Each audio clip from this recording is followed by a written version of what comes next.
With the fight over, we went back and scraped Bentley off the pavement. It was touch and go for a while there, but we managed to sneak out right under Carmelita's nose. Octavio wasn't so lucky. The guy got 30 years behind bars for what he did to Venice. I guess Italians don't like it when you sink their landmarks. Ironically, he found success as a singer while in jail. After all, most of his old fan base was already in the clink.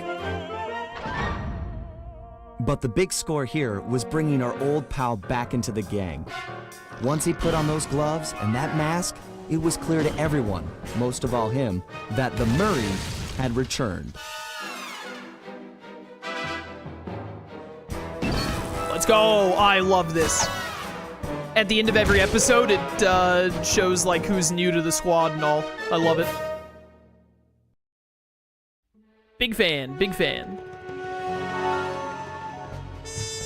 Alright, we finished an Opera of Fear. I am going to click back in here to show you there are jobs and challenges. Really cool thing that the game made in general is that you can replay the jobs. But also you see all these we have that are not complete. And then these are just the normal jobs. You can just redo all the jobs, play back through the game however you want, whenever you want. Really good stuff. But they also add little challenge runs, Master Thief challenges. Similar to the first game where you had the Master Thief sprints. But they give you stuff like you have to beat Octavio before time runs out. Defeat Octavio, that's the same thing basically, but the other part of his fight, the canal thing. A lot of them are usually time challenges. Collect 20 coins while chasing Octavio. Some of them are a little unique. A lot of them are time challenges. Before time runs out, without taking too much. Some of them like give you less health, stuff like that. Really cool stuff. And that's why it says we're only 52% done with the episode. And it tells you how long we spent in that episode, about an hour and a half. So we will definitely come back and we're going to do all of the challenges. I imagine I have to for the Platinum Trophy, but I just want to do them for fun because I think they're fun. Also, they have the option for some of them to be done in 3D. Yeah, look at that. That's funny. But we will get all of those done in this playthrough. But for now, we're going to do the next episode, Rumble Down Under.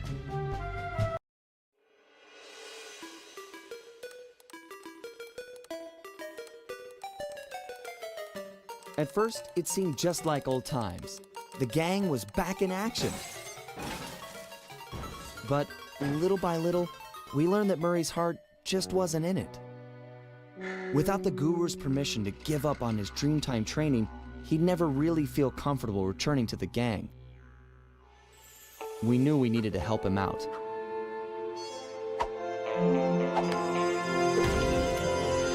So, we packed up our things, whipped up some quick disguises, and headed for the Australian Outback.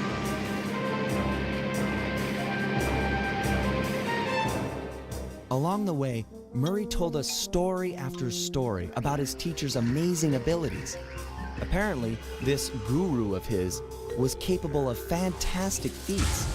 He used the Dreamtime to blend perfectly into his surroundings, and even gain mental control over the weak-minded. If even half the stories were true, then this was a guy I just had to meet. Our gang needed to grow its ranks for a chance to get inside the Cooper vault. And this guru, this Outback mystic, was looking like the best recruit we could have ever asked for. However, when we finally arrived in the Outback, it was a shock to find that things had changed. And the guru was nowhere to be seen.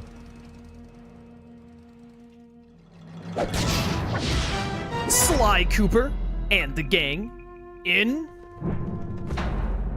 Rumble Down Under. We're going to Straya.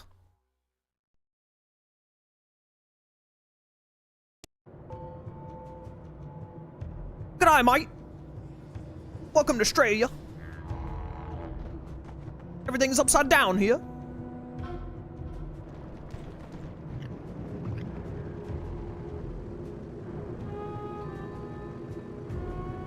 Look at Sly getting a bird's eye view. Nah, there's that stupid helicopter.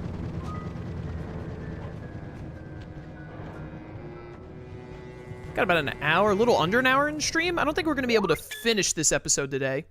Oh, you know what? We're definitely not gonna finish the episode today because I'm actually gonna go to the hazard room and knock out at least a couple of these real quick.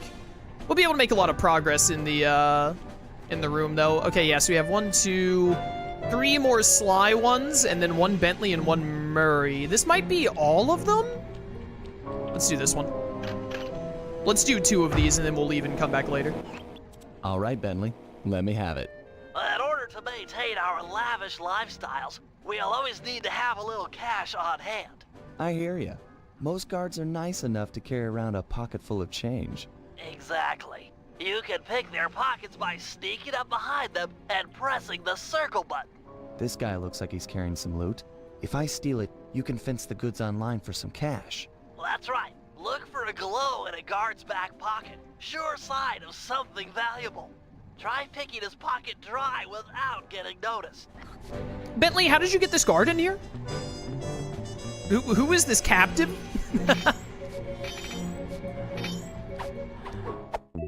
You get a prize, $21. Okay, that's enough of that guy. What? When they spelt online, by the way, they did O-N-L-I-N-E. Who spells online like that? As long as I don't bump into him, it shouldn't be a problem. All right, smooth talker. Try robbing this guy. I'm on it. Oh, he almost immediately saw me with how he turned 90 degrees like that. Thank you. I will take my prize yet again. Crates away! Great. Now, as any good thief knows, a job is only as successful as the getaway that's planned. I hear that. Some guards are not too keen on fighting toe-to-toe. You're not going to say I'm a lover, not a fighter. Well, not now. Thought so. Look, there's no shame in running from a fight. Keeps you alive. Hold down the R1 button to sprint. Sounds easy. Prove it. I'm gonna have this guard attack you, and you'll have to run away to lose him. Whoa, hold up. Ready, set, go. That's awful. Bentley, how could you do this?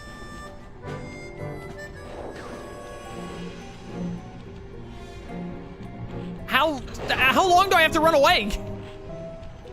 Where'd he go? Where'd he go? Nice escape, Sly. An unfortunate fact about running is that you make a lot of noise. Sprint by a guard, and he's sure to notice you.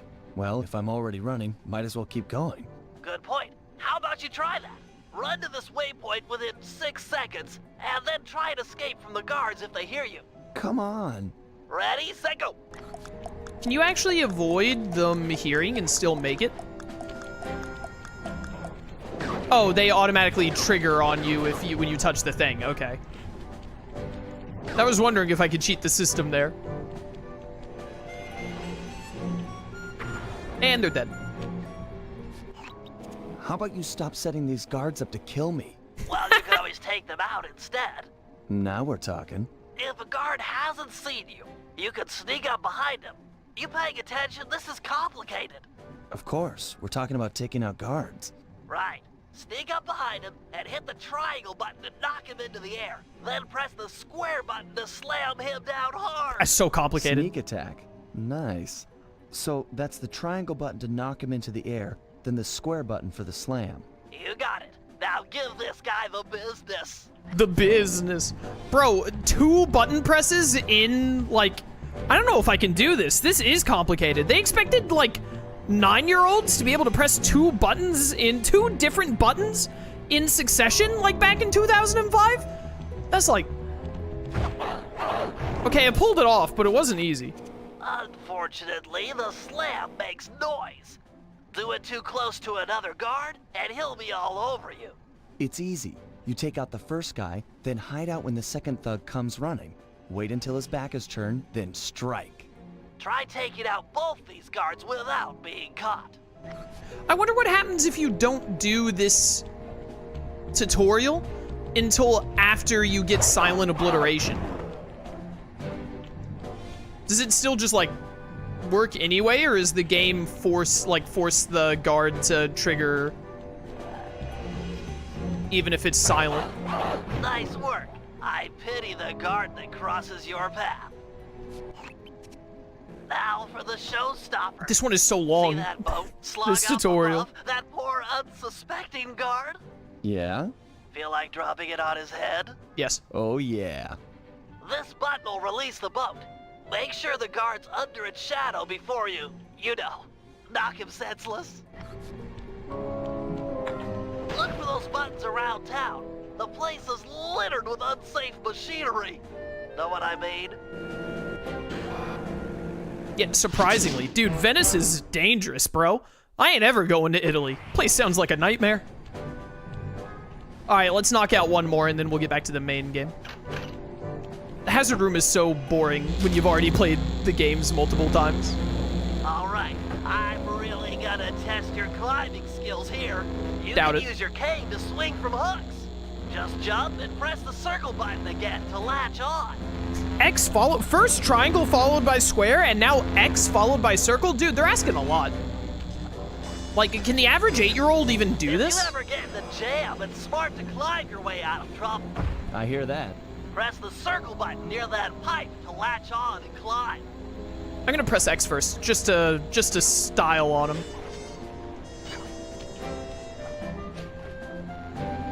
I just love pipes. Is that okay? Sure, they're a thief's best friend, but don't forget wall hooks. How could I forget the lovable wall hook?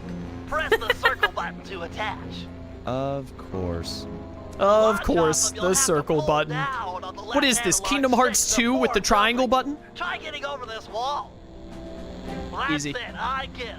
You've made it through all my challenges. Hey, don't feel bad. Those wall hooks were kind of tricky. It was all supposed to be tricky. Anyhow, you've proven you know how to get around. A word to the wise. Anywhere you sense a thieving opportunity, see the blue sparkles, you can use a circle button move. Pretty handy. Yes, it is. That was so much shorter than the one about pickpocketing. Did I just jump through the laser grid? I guess the lasers weren't that dangerous anyway. All right, we have one more training with Sly, one more with Bentley, one more with Murray. I think that's all of them. There might be one more Sly one that unlocks at some point. I don't remember. But we'll get those later. Let's go back to episode 2 for now. Probably, we're just gonna get through as much as episode 2 as we can in the rest of today's stream. And then next stream, we will, oh yeah, we always have to start with Sly and do the initial mission before we can do anything else. Look at all this stuff. Give me combat dodge. I need to steal more cash. Anyways, what was I saying? Miners have really torn this place up looking for opals. Watch your step. They're sure to get rough defending their claim. You got it, buddy. Whoop. I think this might be my least favorite of the maps in the game to, like, navigate. It can be a little annoying getting around in this episode. Not like, I don't, like, actively dislike it. I just think that when I think of having to run around in any of the episodes in Sly 3, I think this is the one that I like navigating the least. I really hope that kangaroo isn't about to come around the corner and spot me. Where's my silver pen?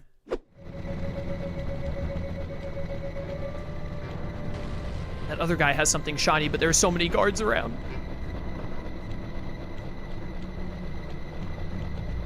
Kangaroo, no. Not like this. Oh, no, he saw me through the thing. Ah, dang it, I jumped into the drill. I'm so embarrassed. This is so embarrassing. Get me out of here. Start the mission.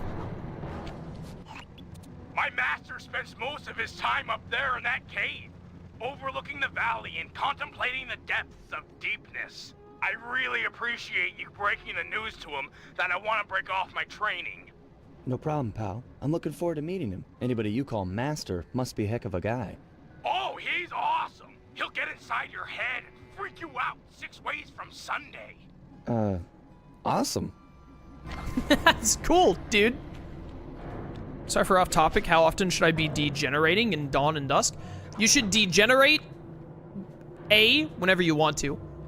B, whenever the thing you're trying to digivolve into, you need higher stats or higher aptitude to be able to get to, because degenerating will get you higher stats or more aptitude. C, whenever your Digimon hits its max level, I guess, because that means it can't level up anymore. And then D, you should degenerate if you're, like, having trouble. Like, if you feel like you're under-leveled, like your Digimon aren't strong enough, you should degenerate your Digimon and then level them up a bunch, because it will raise their stats. Every time you degenerate and then level up your Digimon, you end up with more stats than you did previously, so. But there's no specific benchmark of, like, you should degenerate every couple of whatever, you know. It kind of, like, depends on the flow of your game, like what you're trying to do. Sorry, pal. This cave's empty. Got any other ideas where he might be? Well, that's his hut. But he doesn't really hang out there on account of the smell. The smell? It's a long story. I had to apologize up and down for like a month before he'd speak to me again. What did you do? The unspeakable, Sly. The unspeakable. Well, thanks for speaking of it. I'm headed for the hut. Well, thanks for speaking of it, Murray. Appreciate that. The dialogue and the banter and everything in the Sly games is so good.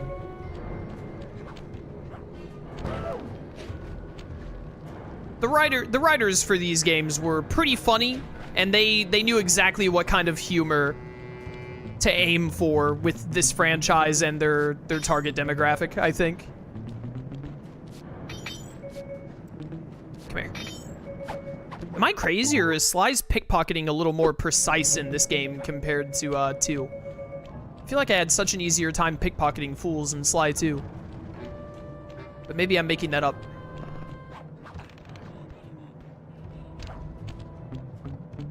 Hello there, buddy. I would like all of your shiny objects, please. Is that guy's hat in his jaw? Do you see that?